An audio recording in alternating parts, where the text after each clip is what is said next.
పిలిచావు కదా వచ్చాను. నీ కన్నీరు చూసి కూడా అమ్మని ఎలా ఊరుకోమంటావు?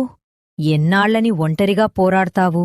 ఎన్నాళ్లని నీ గుండెల్లో బాధను దాచుకుని పైకి నవ్వుతూ కనిపిస్తావు?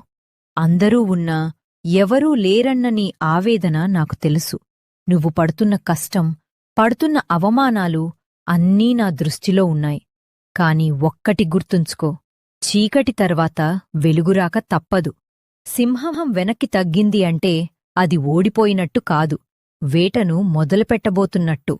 నీ కష్టాలన్నీ తీరిపోయే రోజు దగ్గర్లోనే ఉంది.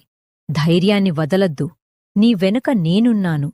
నమ్మకమే నీ బలం. ఈరోజే నీ కష్టాలన్నీ నా పాదాల దగ్గర వదిలేయ్. నీకు నా తోడు కావాలనిపిస్తే కామెంట్ బాక్స్లో ఓం దున్ దుర్గాయై నమః అని రాసి నీలాగే బాధలో ఉన్న మరో నలుగురికి ఈ సందేశాన్ని పంపించు. నువ్వు ఇచ్చే ధైర్యం నీకు రెట్టింపు సంతోషాన్ని తెస్తుంది. వెళ్ళు, విజయం నీదే. నీ ఇల్లు, నీ మనసు ప్రశాంతతతో నిండిపోవాలని దీవిస్తున్నాను. శుభం భూయాత్.